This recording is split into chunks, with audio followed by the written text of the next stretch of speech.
Hello, welcome. I am LA. This is creaLAtive, and today we will be discussing building our brand and breaking barriers. The workbook that I have created, it is located on Amazon right now, and we will be working to push that here soon.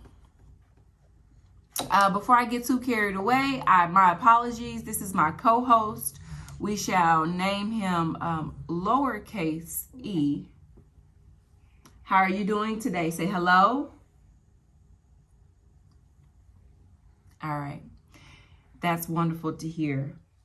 So today's topic is going to be chapter 4 of this workbook, where we will be discussing how to develop your unique proposition statement. All right. Now, here is the definition of your unique proposition statement, your UPS, if you will, or USP, unique selling proposition. Depending on what department you're heading into, what business you're going into, you might need to call it something else. But I've included this so that you can utilize this if you ever are putting together a PowerPoint for your brand, so that you can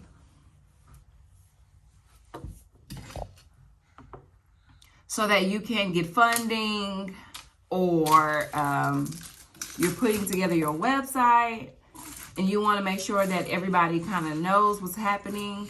This is a really good place to start.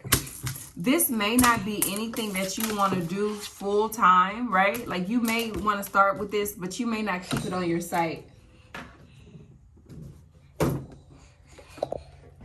You may not keep it on your site 1,000%, right? You might just want to start out that way. And as things progress, you'll probably want to put this more on social media to kind of have that short, concise statement.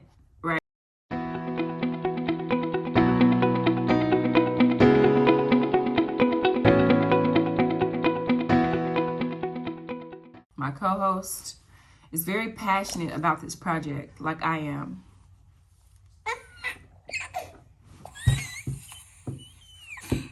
All right. So your proposition statement differs from your mission statement in a way that it does not kind of gloss over everything really quickly. It really dives deeper into the product, what it's helping, what its focus is. It kind of keeps everybody stayed in tune with the who, the what, the where, the why, the how, and the when. All right. So it's going to set you apart from some of these newer brands that are popping up. Like, as much as I have liked to see people promote these products through TikTok Shop, I must say it's almost, what's the word I'm looking for? It's almost backwards, if you will, to shop online just because you like something without seeing their track record, seeing their passion, understanding that this company is planning to be here for the next 10, 50 years, right? TikTok Shop is such an instant gratification, and almost as soon as you get those products are already obsolete. They're not really sturdy. They're like, I mean, you could return it, but if the return policy is 90 days, like, how does that truly work for you in needing to ship it back? Where their policies, right? There's more that goes into being a brand than just selling a product. And that is what I want to get back to. Yeah, that's the same thing I said. See, we're on the same page. Now, where do you want to start? So here we are working on a brand. I have actually come up with a really great name for it based on all the things that I've covered in chapters 1 through 3. So I'm in a way, really wanting to focus on, is this how I really want to play this? Do I really want to create this brand? How many brands do I see myself creating? At this point, how I've set up this workbook would really be important for someone who's a serial entrepreneur to really stay focused on whatever that product is, their different niches, and keeping it all in one place. That's very important. Please give us a moment. We'll be right back after this break. There you have it. There. Yay. All right, sorry about that. Okay, so your unique value proposition can really set you up for different projects, funding.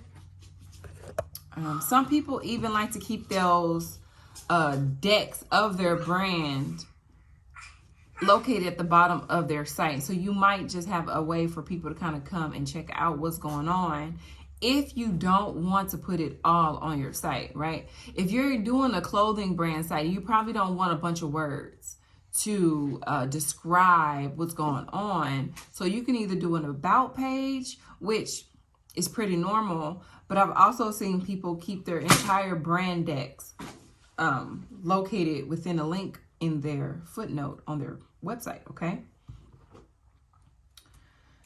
Oh, let's see what I can do for you all today. All right, so we're going to be developing our unique proposition statement, okay? Our UPS, unique proposition statement. So it's going to break it down on the first exercise into 3 different sections, right? What are your customers' needs? We're going to get into that, right? What are your customers' needs? Are your customer wanting convenience? Are your customers looking to have a better experience?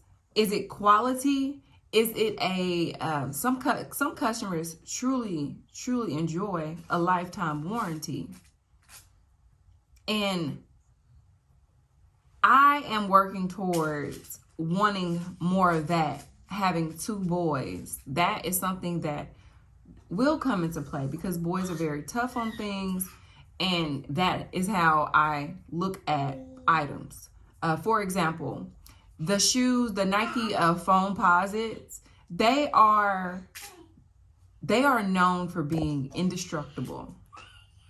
Okay. Now I have 2 boys. My oldest, I have watched him tear up Jordans. Now, am I the type of mother to say, give my son Jordans? No, I allow my son to see the shoes he wants. He can purchase whatever he feels he wants because it's his style, it's his shoes, he has to wear it. I'm not too worried about pricing at times.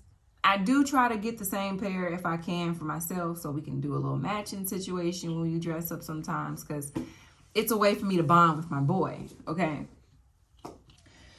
But these foam posits have saved me and him from needing to buy 4, 5 pairs of shoes where I can get him his play shoes.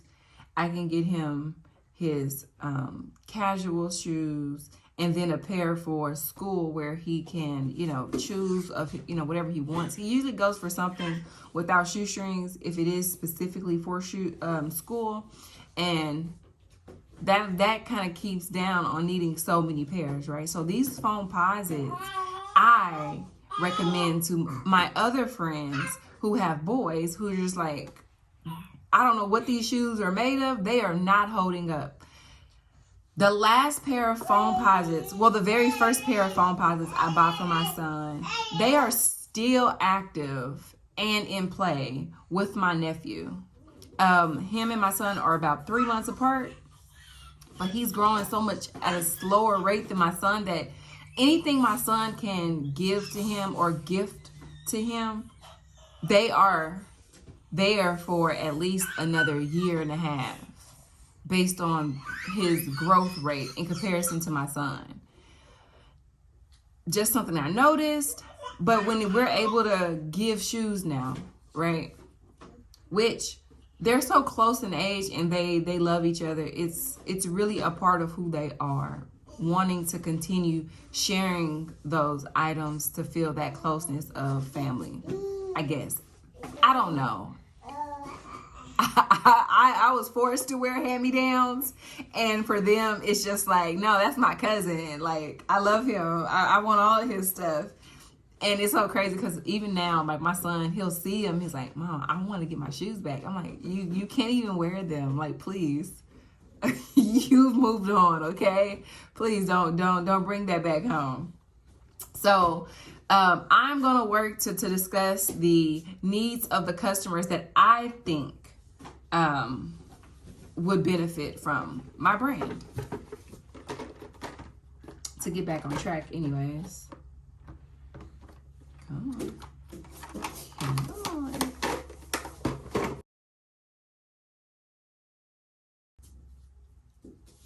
What are your customer needs? So I have created a customer, and I'm going to go based off of her. So Kelly Jones, right?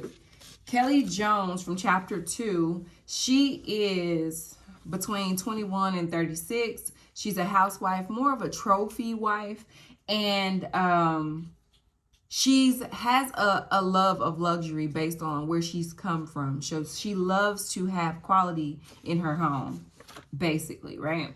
So her needs are going to be quality. She has kids in the same age range. So she's also going to want that. For me, I would think that she would want uniqueness.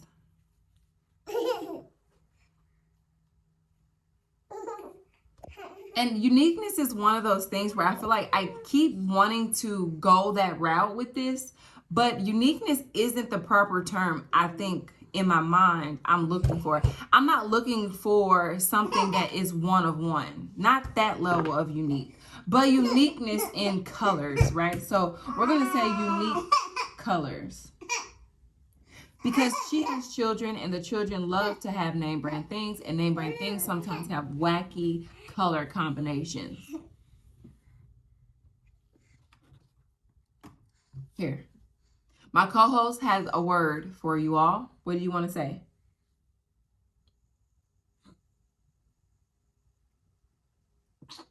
All right. He thinks it's hilarious what we're doing here. All right. Yeah. Okay. So Kelly is also going, and of course, I would want to make sure I'm looking at all my customers, because I have places on this workbook where I do give you space to create about 3 different customers, so you can pull from that inspiration of thinking about that person, okay? So I won't fill those in, but those are like my main 2 things that I feel like my customer is going to need, all right? This isn't negotiable, your needs. All right, so what products and services do you offer? I will be, thank you. I'll be offering, as far as products, I'll circle products. I'll be offering clothes, but what kind of clothes? So far, I have looked at t-shirts. T-shirts are a really big thing when it comes to creating style and function in a inclusive brand, okay? So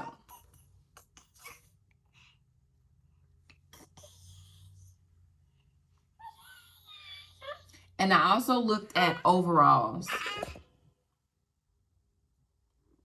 There is just something to be said about a child in overalls, no matter the era, okay? No matter the age. I think I still look good in overalls. But I think when it comes to a product, I think overalls is going to be something that I do want to have there. And I do want to kind of stamp my level of product and brand into those overalls, to where they're not just any kind of overalls. I thought about coveralls, but I think coveralls is a little too far down the way as far as being able to customize on your own. I still want there to be a level of self-identity, meaning you could add different things and still feel very comfortable and stylish, right? We want style. So t-shirts, overalls. What else is a kid staple? I want to be a staple. I want to be luxury. I want to be luxury, but the luxury level is because they're more staple items than needing the whole entire collection. I'm not looking for you to want to buy all the pieces. Now, if you so happen to buy all the pieces, I think I won at that point, right? If I set my goal for you to only have these staple pieces that cost so much and you get them so quick, right? So I don't know. I feel like hats are kind of like the easiest go-to, but I don't know if that's what I truly want as far as another product. So I'll keep it to t-shirts and overalls for now. So what products do my competitors have? So when I looked at my competitors as far as luxury, I did find that they did more of, I seen pajamas. I don't know if that's something I want to get into at the moment, but I do think from a photographer standpoint, if I do the pajamas, I could benefit from those different holidays, right? Different holidays coming around, having a certain colorway, not necessarily making it feel like that holiday, so that it can be purchased and bought at any given time. I seen that. Of course, I did see the casual clothes. You know, it was more casual, dress up. I didn't see too much of like outside clothes. And if your parent ever talked to you about changing your clothes before you went outside, you know what I mean when I say outside. Outside is that you just throw it on and you feel like if it's damaged, destroyed, or torn up, you don't necessarily get too upset about it. It was on its way out.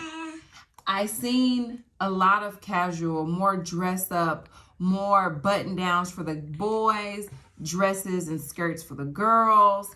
I am looking to bring inclusivity into the products I have, that it doesn't matter where you are as far as gender roles or how you feel in the moment, right? Because our style evolves over time, even from these kids. These kids know what they want to wear. I'm not saying a baby would want to know or knows what he wants. Or does he know? One second.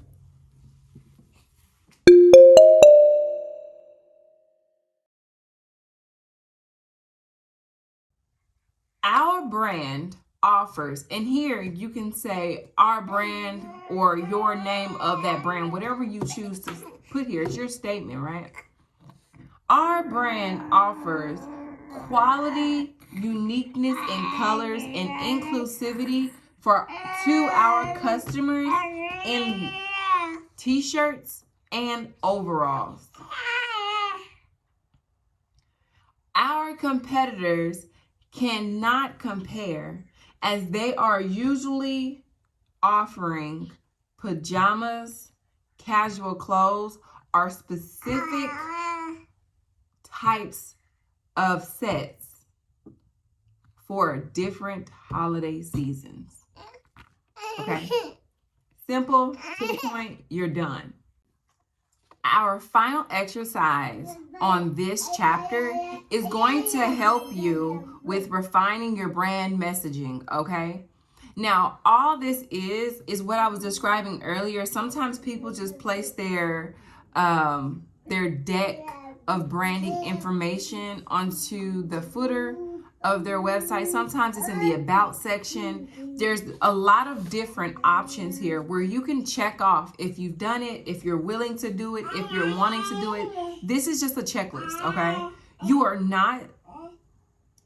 not forced to do any of this, but this is going to help solidify your brand to your customers at every step of their process of being on your site or dealing with you as a company, right? When you see Walmart from the beginning to the end, right? I mean, they even save down on cashiers. And honestly, as a brand, you can't be upset with that. They're all about save more, do less, or something to that effect. I could be wrong. Allegedly, right? I don't know. Don't come for me, Walmart. But Apple, right? Apple is such a innovative brand that they strive for that. They strive for the same consistency of branding of their products across the board, from their website to their employees, all the way down to, man, how they treat their employees. The Apple employees that I know, they have nothing but the best reviews of working for Apple, even the ones who work over the phone, okay? So you want to create consistency here, and this is going to get you started. So I'll go over the different things that I've placed here so you at home, if you're unable to purchase the book, can hear different ways that you can utilize this information, okay? It says for your website, you can feature your UVP prominently on your website's homepage and about page. All right. You can incorporate your UVP into your brand's tagline. You can expand on your UVP in your About Us section, which I guess is the same as the first, but depends on how you look at it. Content marketing, it says use your UVP as a guiding principle for your content. So before you even begin to put anything out, that's the statement you're looking at, not your mission. Your mission is kind of like a goal or really a standard of what's going on, but your UVP really pushes that home to show this is what we have, this is what we're attempting to do, this is what others have shown they're capable of. And it's not a diss. You never have to mention a name, right? Some of the most effective brand campaigns I've seen from large corporations only hint at who the competition is because their competition is very clear, right? So, perfect example, Pepsi versus Coca-Cola. They would never have to really say too much without, Coca-Cola can just put their red, white, and blue to diss Pepsi, right? Pepsi, all they have to do is put something red and white. They can just insinuate what they want to, drive home, okay? So think about that.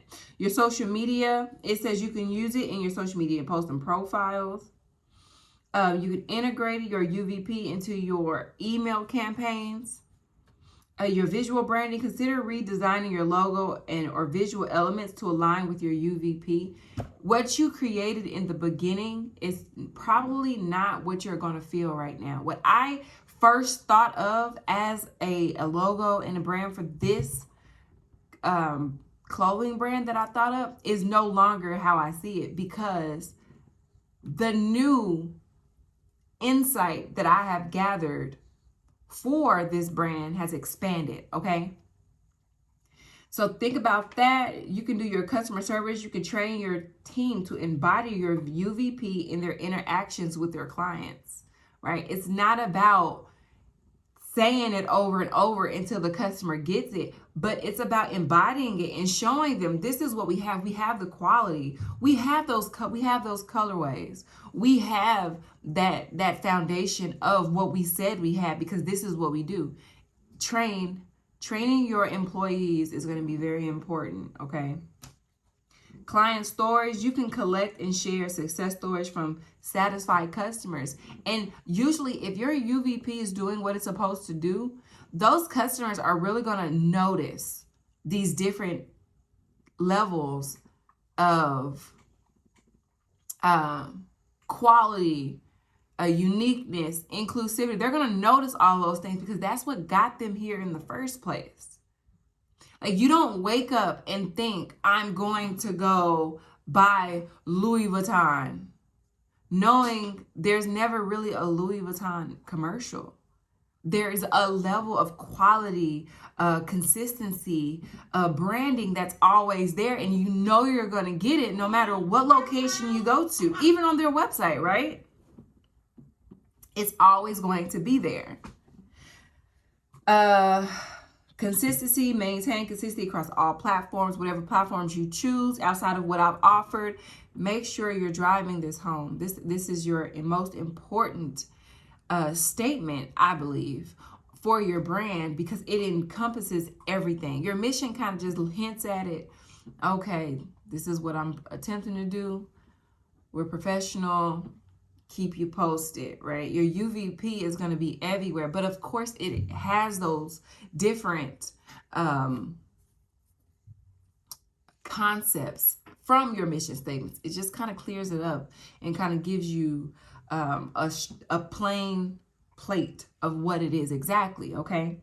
And finally, monitor and adjust. Continuously monitor the effectiveness of your new brand messaging. So if your messages change, the reason I have this as a checklist is you can go back, okay, to all of these different levels to say, I know that it's the same here, or it's the same here, so I need to change it there. I did do that. I need to change this now. Now I got to change this, and I got to change this because things have changed. I've grown. I've pivoted, right? A lot of times we don't think about how we're going to pivot. So this is going to give you the courage to pivot in the proper way and still keep that momentum, okay? And I say that from experience. I have pivoted a lot in my life, okay? It is not just in me creating creaLAtive, because creaLAtive started out as a t-shirt brand, right? It started from a level of needing an outlet for style and quality, and I had the vision, and then it wasn't enough from that vision. I needed more, and then I needed more, and then I started looking back like my website doesn't even feel like what I'm discussing anymore. What is this over here? Why is that still looking like that? This is all from experience, okay? That's all I have for now. Check me out next week or later this week whenever I do finish getting this entire workbook out. It's 12 chapters. The 12th chapter is just about evolving, and like I'm saying now, when to pivot and how you go about it, and things you can put to the side when you are ready to tackle a new level of niche, right? So that is the final of chapter 4. If you are really here to grow your brand or figure out where you can make changes and be more prominent and confident in creating that brand, please continue to stay focused and tune in to creaLAtive. We are going to be posting more here coming up. And next, we will be discussing chapter 5, choosing names and visuals, okay? So that's all we have for today. Thank you for tuning in to creaLAtive. Please make sure to like, subscribe, and follow on all the social media channels. I must say, I am intrigued to see how I can work to help others with this workbook, as well as continue on after the workbook to kind of solidify my place here in the branding world. Like I said, creaLAtive has pivoted so many times that I feel my strength is helping others in these different areas. I've created brands with my friends, my family. They're all pretty successful right now. There is a level of creativity that I bring, and now I want to be able to teach and help other people in these different areas. So be looking out for different workshops that I have coming. mentorships if you're interested, career coaching is something that I feel I have a positive insight on, since I have worked in corporate America for some time in different positions, from grunt work to, being directly under directors. Okay. So I have a level of knowledge that I have accumulated over my tenure here on earth. And I just want to help a lot of people in a lot of different ways. So if you are interested in any of these services, please make sure you stay tuned to creaLAtive here on YouTube. And yeah, we'll be back next week. And hopefully my co-host would either be on vacation or a little more happier about our situation. Okay, you hear that? You heard it first from him directly, guys. I'm gonna go now so that I can make sure my co-host is okay.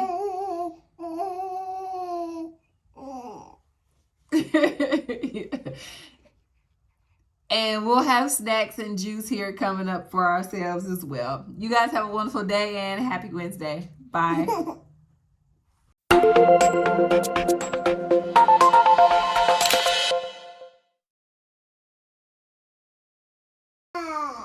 Rock-a-bye, baby, on a treetop.